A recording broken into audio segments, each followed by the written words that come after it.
বর্তমানে যারা ষষ্ঠ শ্রেণীতে আছো তোমাদের বাংলাদেশ ও বিশ্ব পরিচয় অর্থাৎ বাওবি এ বইয়ের মধ্যে চতুর্থ অধ্যায়ে যে প্রশ্নগুলো আছে সবগুলো প্রশ্নের উত্তর দিয়ে দিব। তো চতুর্থ অধ্যায়ের নাম হচ্ছে বাংলাদেশের অর্থনীতি। তো দেখো তোমাদের বইয়ের যে প্রশ্নগুলো আছে, এই যে তোমাদের বইয়ের ৩১ পৃষ্ঠার মধ্যে যাও, ৩১ পৃষ্ঠার মধ্যে গিয়ে তোমাদের এখানে কিন্তু কতগুলো প্রশ্ন দেওয়া আছে। এই যে অনুশীলনী, বহু নির্বাচনী প্রশ্ন, তারপরে হচ্ছে তোমাদের সৃজনশীল প্রশ্ন, এরপরে সংক্ষিপ্ত প্রশ্ন, সবগুলোর উত্তর দিয়ে দিচ্ছি। দেখো বহু নির্বাচনী প্রশ্ন একের মধ্যে কি বলা আছে, বাংলাদেশে শিল্পের কাঁচামালের অন্যতম উৎস কোনটি? এটা হচ্ছে কৃষিখাত। তারপরে দেখো তোমাদের বইয়ের ৩২ পৃষ্ঠার মধ্যে যাও, ৩২ পৃষ্ঠার মধ্যে তোমাদের এখানে ২ নম্বরে বলা আছে শহরের অর্থনীতিকে সচল রাখে। এখানে রোমান সংখ্যা একের মধ্যে ধনী, শিল্পপতি ও ব্যবসায়ী। রোমান সংখ্যা ২ এর মধ্যে বলা আছে চাকরিজীবী, মধ্যবিত্ত ও পেশাজীবী। রোমান সংখ্যা ৩ এর মধ্যে বলা আছে নিম্নবিত্ত, শ্রমিক ও দিনমজুর। তাহলে এখানে উত্তর হবে ঘ ৪। ঠিক আছে? এই যে রোমান সংখ্যা ১, ২, ৩ তিনোটাই কিন্তু উত্তর। ঠিক আছে? তিনোটাই সঠিক। সেজন্য নিচের কোনটি সঠিক? এখানে উত্তর হবে ঘ ১, ২, ৩। রোমান সংখ্যা তিনোটাই কিন্তু সঠিক। সেজন্য উত্তর হবে ঘ। তারপরে দেখো নিচের অনুচ্ছেদটি পড়ে ৩ ও ৪ নম্বর প্রশ্নের উত্তর দাও। তাহলে উদ্দীপকটা দেখো কি আছে এবং অনুচ্ছেদটা কি আছে দেখো। কুমিল্লার সবজি চাষি ওসমান মোল্লা তার উৎপাদিত কাঁচা সবজি গ্রামে বিক্রি করত। গ্রামে তেমন চাহিদা না থাকায় কম দামে বিক্রি করতে হতো। মেঘনা সেতু নির্মাণের পর এখন প্রায় সে প্রতিদিন ঢাকায় এসে সবজি বিক্রি করায় তার আয় ৩ গুণ বেড়ে যায়। তাহলে এখানে দেখো ওসমান মোল্লার আয় বৃদ্ধির মূল কারণ হচ্ছে অবকাঠামোগত নির্মাণ। উত্তর হবে অবকাঠামোগত নির্মাণ। তারপরে ৪ নম্বরের উত্তর দেখো, প্রশ্নে কি বলা আছে, উক্ত সেতু নির্মাণের ফলে সংঘটিত হচ্ছে অর্থনৈতিক উন্নয়ন, তারপর শিল্পের প্রসার, এরপরে বাজার সম্প্রসারণ। তাহলে উত্তর কোনটা হবে দেখো, উত্তর তিনোটাই কিন্তু হবে অর্থনৈতিক উন্নয়ন, শিল্পের প্রসার, বাজার সম্প্রসারণ। এই যে এখানে নিচে কোনটি সঠিক? এখানে উত্তর হবে ঘ। রোমান সংখ্যা ১, ২, ৩ তিনটাই কিন্তু সঠিক, সেজন্য উত্তর হবে ঘ। তারপরে দেখো তোমাদের বইয়ের ৩৩ পৃষ্ঠার মধ্যে যাও, ৩৩ পৃষ্ঠার মধ্যে তোমাদের সৃজনশীল প্রশ্ন দেওয়া আছে ২টা। এই যে দেখো প্রথমে আমি এই ১ নম্বর সৃজনশীল প্রশ্নের উত্তর দিয়ে দিব। তারপরে তোমাদের এই যে ২ নম্বর সৃজনশীল প্রশ্নের উত্তর দিয়ে দিব। এরপরে হচ্ছে তোমাদের এই যে সংক্ষিপ্ত প্রশ্ন দেওয়া আছে ৩টা, এই ৩টা সংক্ষিপ্ত প্রশ্নের উত্তর দিয়ে দিব।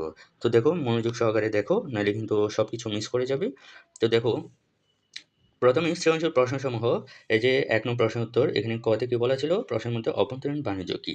তাহলে উত্তর হবে একটি দেশের সীমানার ভেতরে উৎপাদিত পণ্য ও সেবা যখন একই দেশের বিভিন্ন অঞ্চল বা মানুষের মধ্যে ক্রয় বিক্রয় হয় তাকে অভ্যন্তরীণ বাণিজ্য বলা হয়। এটা হচ্ছে সৃজনশীল প্রশ্ন ১ এর ক। ঠিক আছে? তারপর সৃজনশীল প্রশ্ন ১ এর খ এর উত্তর দেখো, প্রথমে প্রশ্নের মধ্যে কি বলা আছে দেখো, বাংলাদেশের বিপুল জনসংখ্যাকে কিভাবে জনসম্পদে পরিণত করা যায়? তাহলে এটার উত্তর এই যে আমি বলে দিচ্ছি, বাংলাদেশের বিপুল সংখ্যাকে জনসম্পদে পরিণত করতে মানসম্মত শিক্ষা ও কারিগরি প্রশিক্ষণ প্রদান, উন্নত স্বাস্থ্যসেবা নিশ্চিতকরণ, কর্মসংস্থানের সুযোগ সৃষ্টি, তথ্য প্রযুক্তি ও দক্ষতা ভিত্তিক প্রশিক্ষণের প্রসার এবং নারীর কর্মক্ষেত্রের অংশগ্রহণ বৃদ্ধি করা প্রয়োজন। তাহলে এটা হচ্ছে তোমাদের সৃজনশীল প্রশ্ন ১ এর খ এর উত্তর। তারপর সৃজনশীল প্রশ্ন ১ এর গ এর উত্তর দিয়ে দিচ্ছি। প্রশ্নের মধ্যে কি বলা আছে দেখো, মিসেস জামিলার কাজটি অর্থনীতির কোন কাজের বৈশিষ্ট্যের সাথে সঙ্গতিপূর্ণ ব্যাখ্যা করো। তাহলে উত্তর হচ্ছে, আমি বলে দিচ্ছি এখান থেকে এটুকু পর্যন্ত গ এর উত্তর। আমি সবকিছু কিন্তু পরে শোনাচ্ছি না, কারণ তোমাদের সময় নষ্ট হবে। তোমরা সুন্দর করে ভিডিও থামিয়ে তোমরা খাতার মধ্যে নোট করে ফেলতে পারো অথবা শিখে নিতে পারো। ওকে? তাহলে এখান থেকে এটুকু পর্যন্ত ১ নং সৃজনশীল প্রশ্নের গ এর উত্তর।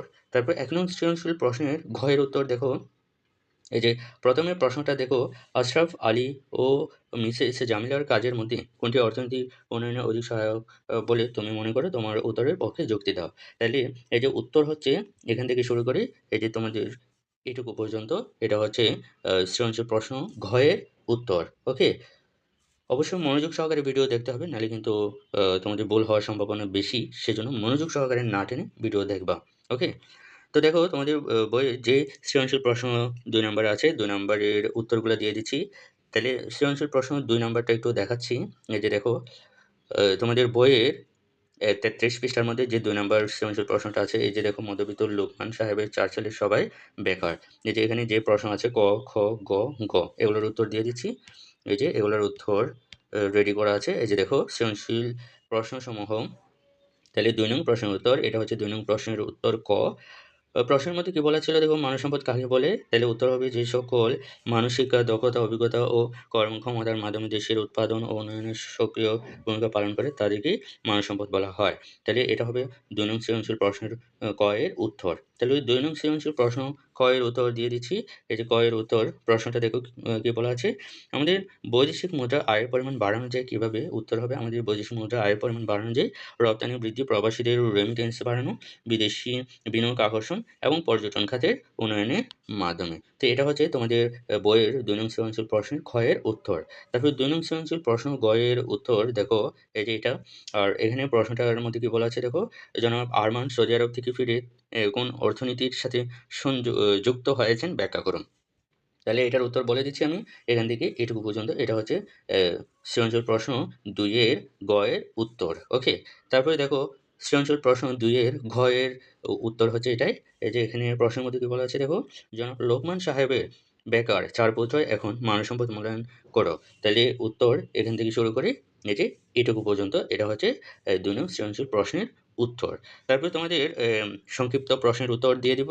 সংক্ষিপ্ত প্রশ্নের মধ্যে কি, কি বলা ছিল একটু দেখি। সংক্ষিপ্ত প্রশ্নের মধ্যে প্রশ্ন কিন্তু ৩ টা দেওয়া আছে। এই ৩ টা প্রশ্নের উত্তর দিয়ে দিব। এই যে এখানে প্রশ্ন ১ এর মধ্যে বলা আছে বাংলাদেশকে কৃষি নির্ভর বলা হয় কেন? তারপরে ২ এর মধ্যে বলা আছে গ্রামীণ অর্থনীতি কিভাবে আমাদের জাতীয় অর্থনীতির মূল ভিত্তি হিসেবে কাজ করছে? তারপরে সেবা খাত কিভাবে দেশের মানুষের জীবনমানের উন্নতির জন্য কাজ করে? তাহলে এই ৩ টা প্রশ্নের উত্তর দিয়ে দিচ্ছি। দেখো এই ৩ টা প্রশ্নের উত্তর একদম সহজ, একদম ছোট। তো দেখো এই যে সংক্ষিপ্ত প্রশ্নের উত্তর ১ নম্বরে বলা ছিল, বাংলাদেশকে কৃষি নির্ভর বলা হয় কেন? উত্তর হচ্ছে কারণ দেশের একটি বড় অংশের মানুষ কৃষিকাজের সঙ্গে যুক্ত এবং জাতীয় আয়ের একটি গুরুত্বপূর্ণ অংশ কৃষিখাত থেকে আসে। তারপরে দেখো ২ নং প্রশ্নের মধ্যে কি বলা আছে? গ্রামীণ অর্থনীতি কিভাবে আমাদের জাতীয় অর্থনীতির মূলভিত্তি হিসেবে কাজ করছে? তাহলে উত্তর হবে গ্রামীণ অর্থনীতি কৃষি উৎপাদন, কুটির শিল্প ও কর্মসংস্থানের মাধ্যমে জাতীয় আয়ের বড় অবদান রাখে। তাইলে এটা হচ্ছে ২ নং সংক্ষিপ্ত প্রশ্নের উত্তর।